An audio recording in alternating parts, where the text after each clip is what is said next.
गुरुजी के चरणों में कोटि प्रणाम। और आप सभी दर्शकों को मेरा सादर नमस्कार। मैं साध्वी आनंदी माँ दिव्याशीष आश्रम सुंदर नगर मंडी डिस्ट्रिक्ट हिमाचल प्रदेश में निवास करती हूँ। मेरा फ़ोन नंबर है 8219172304 8219172304। आज मुझे काफ़ी साधुकों का फ़ोन आ रहा है कि आपने चैत्र नवरात्र में जो लंबा निर्जला फास्टिंग करे, ना खाना ना पीना करे, और उसका अनुभव चाहिए, हमको एक्सपीरियंस चाहिए। तो आज मैंने आप लोगों के समक्ष ये रखने जा रही हूँ कि ये जो अप्रैल 2022 से अप्रैल 10 तारीख 2022 तक जो चैत्र नवरात्र थी, उसमें मैं क्या की थी। मैंने अप्रैल 1 तारीख से निर्जला फास्टिंग रखी, अप्रैल 10 तारीख तक, मतलब 10 दिन का मैंने निर्जला फास्टिंग रखी, लंघन करी, मतलब न खाना न पीना, only on air dry fasting करी थी।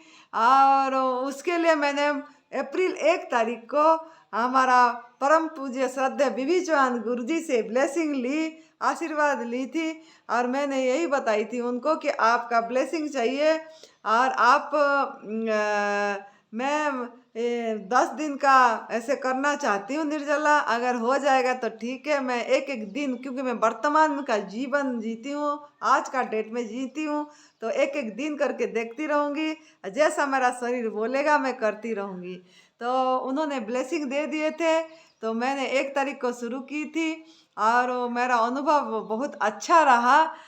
3 दिन, तीसरे दिन को ऑटोफोगी शुरू होती है। ऑटोफोगी मतलब ये होता है कि हमारा जो बैड बैक्टीरिया होती है, जो उसको मतलब हमारा गुड बैक्टीरिया सृष्टि होती है और शरीर में और बैड बैक्टीरिया को, दोषों को खाती है, तो तभी जाके ऑटोफेगी हो पाती है। हम सभी तरफ से निरोग हो पाते हैं। हमारा दोष, मन का विकार भी होती है, शरीर का विकार भी होता है, और बुद्धि का, इंद्रियों का, सभी का विकार होती है। तो ये सब दूर होना इतना आसान बात नहीं होती है। तो जब निर्जला करते हैं तब हमारा ये सब चीज़ें दूर होती है। तो निर्जला में मैं ज़्यादातर मौन रहती हूँ, और ज़्यादा शरीर को भी रेस्ट देते हैं, और बाकी मैं ज़्यादा ध्यान में रहती हूँ, ध्यान करती हूँ, तभी उसी से बल मिलता है। क्योंकि भोजन में शक्ति नहीं है, उससे ज़्यादा गहरी नींद में शक्ति है, उससे ज़्यादा ध्यान में शक्ति है। तो हम जब करें तीसरे दिन को हमारा जैसे ऑटोफेगी शुरू हो गई थी, और उस समय उभाड़ आती है। जब हम निर्जला फास्टिंग करते हैं, लॉन्ग निर्जला फास्टिंग में पता लगता है, 1 दिन 2 दिन में पता नहीं लगती है। जब तीसरे दिन पार हो जाता है, चौथे 5वें दिन में ये सब चीज़ उभाड़ का पता लगती है, तो तब हमको थोड़ा शरीर को सहयोग करना पड़ता है और सहन करना पड़ता है। यही सोचना पड़ता है कि प्रभु ने हमारा काम कर रहे हैं, और उनको थैंक यू करना पड़ता है। हमने थैंक यू करते रहते थे कि God I love you, thank you बोल के, क्योंकि वो उभर आना ज़रूरी है। और तब मेरा तीसरे दिन शाम को मेरे को काफ़ी वोमिटिंग का सेंसेशन हो रही थी, उल्टी का सेंसेशन हो रही थी। तो चौथा दिन में हमने वोमिटिंग करे, पानी पी के उल्टी करे। दिन में 3 बार मुझे पानी पी के उल्टी करना पड़ा, क्योंकि वो निकलने को कोशिश कर रहा था, वोमिटिंग को बाहर को आना चाहता था। तो मैंने सोची कि हम पूछे भी थे, हम निर्जला फास्टिंग में वमन क्रिया सहयोग करता है। अगर हमारा अंदर एसिड है, जलन है, पित्त है, तो वो निकल जाती है। तो मैंने इसीलिए करी। तो मतलब पहले 5 गिलास पानी पी के, गर्म पानी में सिंधा नमक डाल के, थोड़ा सा मात्रा में नमक डाल के पानी पी के, 5 गिलास पानी पी के, वो अपने आप उल्टियाँ हो जाती थी। ऐसे हाथ लगाना, उंगलियां लगाना नहीं पड़ती थी, उल्टियाँ हो जाती थी। उसके बाद फिर लगता था और भी है अंदर कूड़ा, तो फिर दूसरे बार भी तुरंत बैक टू बैक फिर 5 गिलास पानी पी के, मतलब 10 गिलास पानी पी के उल्टियाँ मतलब का वमन क्रिया कर देते थे। तो उसी से जो हमारा एसिड थी, जलन थी, वो सब निकला। और बाकी जैसे पीला कड़वा कड़वा बहुत पीला लंकी बहुत निकलता रहता था, और दिन में 3 बार मुझे करना पड़ा। और मैंने एनिमा भी लेती थी। एनिमा मैंने 6 बार लेती थी, सवेरे 2 बार, दोपहर को 2 बार और शाम को 2 बार। और एनिमा में भी मेरे देखिए तीसरे चौथे दिन में 2 दिन तक तो जो हम पहले से भोजन किए होते हैं वही निकलती है, जो वो सब निकलती है। और चौथे दिन में जाके पता लगता है क्या क्या कूड़ा निकलती है। तब हमारा अभी गहरा कलर की मतलब ज़्यादा निकलती रहती थी। ऐसे मेरे 8वां दिन तक निकला। 9वां दिन में मेरे एनिमा में भी साफ पानी आ गई थी, मतलब उसमें और ज़्यादा कुछ गंध नहीं निकली थी, लेकिन एनिमा में करती थी। और विश्राम करने को, थोड़ा रेस्ट करने कम मिला मुझे, क्योंकि हमारा इधर जैसे हमारा एक साधना केंद्र नई भोजन पथा प्रणाली तप समय सुमिरन का एक हमारा हिमाचल प्रदेश में दिव्याशीष आश्रम में एक आध्यात्मिक आरोग्य साधना केंद्र तैयार हो रही है, जहाँ की हम यहाँ हमारा बीबी चौहान गुरु जी का शिविर रखना चाहते हैं। यहाँ पे शरीर का ऑपरेशन नहीं होती है, यहाँ पे मन का ऑपरेशन होती है और हमारा बुद्धि का ऑपरेशन होती है। तो शारीरिक ऑपरेशन तो हॉस्पिटल में होती है, लेकिन हम कोई इलाज नहीं करते हैं यहाँ। तो यहाँ मन की ऑपरेशन होती है, ध्यान कराया जाता है, ताकि ध्यान में मन की ऑपरेशन होती है, भोजन का परिवर्तन होती है, गॉडमेड फूड, और बाकी ध्यान में ज़्यादा जोर देते हैं। तो ये सब चीज़ें भी हमारा साधक होते थे, तो हमको करना पड़ा उनके साथ, मतलब समय देना पड़ा। उनको भोजन प्रसाद भी जो हमारा गॉडमेड फूड होता है वो भी तैयार करके कुछ लोगों को देना पड़ा। कुछ लोग तो निर्जला भी करे थे मेरे साथ। तो बाकी रेस्ट थोड़ा कम मिली, अगर रेस्ट मिलती तो मैं और लंबा भी कर पाती। तो कमजोरी कोई मुझे नहीं लग रही थी, ना मुझे कोई थकावट लगती थी। मैं सवेरे 6 बजे से रात 9 बजे तक, मैंने 8:30 9 बजे तक, 8:30 बजे तक मैंने सभी का देखभाल करती थी, और अपने बीच बीच में ध्यान में भी बैठती थी। और बाकी ध्यान, क्योंकि ध्यान में ही मुझे शक्ति मिलती है, और उस समय कुछ बोलने की इच्छा नहीं होती है, मौन रहने को इच्छा होती है, लेकिन उस समय साधक थे तो मौन रहना संभव नहीं हो पाया था इस बार। तो लेकिन मैंने ध्यान में बैठती थी, क्योंकि शक्ति ऊर्जा उसी से मुझे मिलती है। बाकी थकावट कोई नहीं, कमजोरी कोई नहीं, सीढ़ियाँ भी बहुत अच्छे चल पाती थी।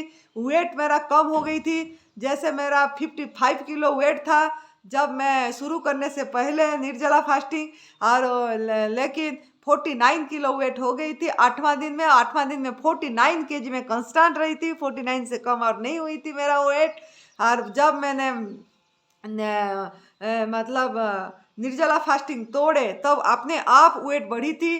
जब निर्जला फास्टिंग मतलब खोले, जब 10वां दिन के बाद हमने क्लींजिंग जूस में खोले थे, टमाटर की जूस पे खोले थे, वो भी पतला करके थोड़ा मात्रा में 1 कप लिए थे, और उसमें भी 1 कप को मुझे 1.5 घंटा लगी लेने में, क्योंकि इच्छा नहीं हो रही थी। तो एक चम्मच लेके रह जाते थे, 1 चम्मच लेके फिर रह जाते थे, ऐसे कर करके 1 कप को 1.5 घंटा लगी मुझे। उसके बाद मैंने कुछ नहीं ली थी। काफ़ी समय बाद नींबू पानी ली थी, वो भी नींबू पानी थोड़ा मात्रा में काला नमक थोड़ा डाल के ली थी, और बाकी नींबू चूसती थी, आधी नींबू थोड़ा सा काला नमक लगा के चूस लेती थी, क्योंकि बाकी कुछ इच्छा नहीं हो रही थी। तो 2 दिन मैंने नींबू पानी में रही। उसके बाद 12वां दिन मैं नींबू पानी, हल्का नींबू में काला नमक हल्का डाल के ली थी, तब मुझे कोई उल्टी का फीलिंग नहीं हुई थी। 10वां दिन तक हुई थी मुझे उल्टी का फीलिंग, और उल्टी भी मैंने पानी पी पी के करी थी। अब बहुत मेरे जहर निकला था, जैसे अंदर से। मैं अस्थमा का पेशेंट थी बचपन से, तो वो तो सब मेरा छूट गया था। इनहेलर दवाई में कुछ 3 साल से एक भी दवाई नहीं ले रही हूँ। लेकिन जब हम लंबा निर्जला करते, लॉन्ग निर्जला फास्टिंग करते हैं, तभी सब कुछ पता लगता है, तभी कुछ ना कुछ निकलता है उभार। उसको हमको सहयोग करना है, चाहे कुछ भी हो। उसके लिए हमको उल्टी का होने से पानी पी के उल्टी करना है, दस्त होने से एनिमा लेना है ज़्यादा, ये सब करना पड़ता है। तो मैंने ऐसे ही की थी। और बाकी वेट मेरा जैसे जैसे मैंने पानी, मतलब जैसे नींबू पानी लेने लगी, तो धीरे धीरे 1-2 किलो बढ़ी गई मेरा वजन, 51 किलो हो गई। और उसके बाद मेरे जब हल्का हल्का सा जूस लेने लगी, 5वें दिन में मेरा 54 किलो हो गई थी। मैंने 10 दिन निर्जला फास्टिंग करी, उसके बाद मैंने 10 दिन जूस पे रही, फिर भी जूस पे रह के भी, रस पे रह के भी मेरा वेट 55 किलो हो गई थी अपने आप, और अभी मेरा वजन 56 किलो है। तो आप लोग घबरा जाते हैं, वजन कम हो गई, वजन कम हो गया। हम निर्जला फास्टिंग करने के बाद हमारा वजन उल्टा और 1 किलो बढ़ गई, 55 से 56 किलो हो गई। जब तक हमारे अंदर में टॉक्सिन रहती है, जब तक हमारे अंदर में जहर रहती है, तब तक वजन बढ़ेगा नहीं, इतना याद रखना। लेकिन याद यही रखना कि आग में पकाया हुआ भोजन नहीं लेना है, तभी आपका मतलब जो हवन कुंड है उस मतलब उसमें कूड़ा नहीं डलेगी, और वो सफाई होती जाएगी और टॉक्सिन फ्री होता जाएगा, तो वेट बढ़ेगी। निर्जला फास्टिंग में, लंबा निर्जला फास्टिंग में ही टॉक्सिन फ्री होता है और वेट बढ़ती है। हमारा वेट ऐसे बढ़े, आप देख सकते हैं कैसे हम दिख रहे हैं, कितना हमारा वेट होगा आप पता कर सकते हैं। और हम जैसे मतलब 10 दिन निर्जला फास्टिंग करने के बाद 10-15 दिन बाद जाके लंबा निर्जला फास्टिंग का इफेक्ट दिखाई देता है, तुरंत इफेक्ट दिखाई नहीं देती है। क्या लाभ हुआ यही दिखाई देती है। लेकिन हम लोग जब हम निर्जला फास्टिंग तो कोई भी कर लेता है, लेकिन तोड़ने में सावधानी रखना चाहिए, मतलब खोलने में सावधानी रखना चाहिए।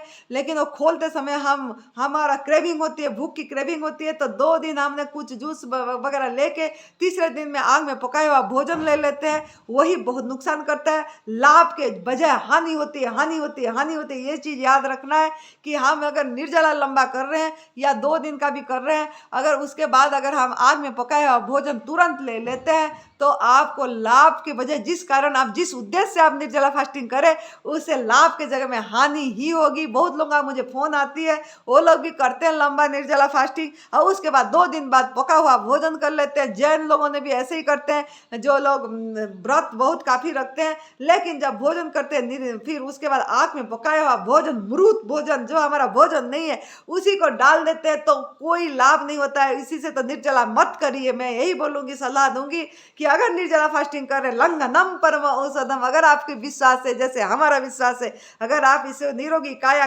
कल्प करना चाहते हैं, आपके शरीर को शुद्धिकरण करना चाहते हैं, मन की भी और आध्यात्मिक में स्व में स्थिति करना पाते हैं, आध्यात्मिक उन्नति के लिए ही मैंने ये निर्जला करती हूँ। मुझे उसमें आनंद आती है, बहुत आनंद आती है। मैं सहज भाव से रहती हूँ और मुझे कोई इच्छा नहीं होती है, मेरे अंदर से एक मिठास सी निकलती रहती है, तो मुझे भोजन करने में इच्छा नहीं होती। तो अगर आपको भी ऐसा करना है तो आप यही ध्यान देना है, जब हम उपवास खोलते हैं तब मतलब आग में पकाया भोजन नहीं लेना, उसी से नहीं खोलना है, सूप से नहीं खोलना है। आप कोई सूप में सब्जी में खोलते हैं, ये सब गलत है, इसी को नहीं करना चाहिए, ऐसे नहीं खोलना चाहिए। और इसी से हमारा लाभ के बजाय नुकसान ही नुकसान है। और जब निर्जला करते हैं तब हमारा आहार जो हम बच जाता है, जो हम नहीं लेते, उसी को दान करना चाहिए, सेवा करना चाहिए। तो हम सेवा भी कर रहे थे, सुमिरन भी करते थे, हम रोज फल का बंटन बांटते थे बच्चों को, रोज एक एक पेटी केला लाके वो बच्चों में बांट लेते थे, छोटे बच्चे में बांट लेते, भगवान ले रहे हैं समझ के, प्रभु का प्रसाद समझ के हमने प्रभु को ही समर्पित कर रहे थे, उन्हीं का चीज़ उन्हीं को देते थे, तभी हम कर पाए। तो आप लोग भी ऐसे कर सकते हैं। अब मुझे बहुत संतुष्टि, तृप्ति, हर समय की एक आनंद मस्ती छाए रहती है। मैं बहुत झूमती थी, नाचती थी उस समय, और मुझे कोई कमजोरी का फीलिंग नहीं होती है। तो आप लोग ऐसे कर सकते हैं। और मैं उससे पहले, निर्जला करने से पहले 1 महीने क्या 1.5 महीने मैंने जूस पे थी, यही भी मैं बता देती हूँ। तो इसी से जल्दी होता है। तो जय तंदुरुस्ती, खुश रहिए, मस्त रहिए।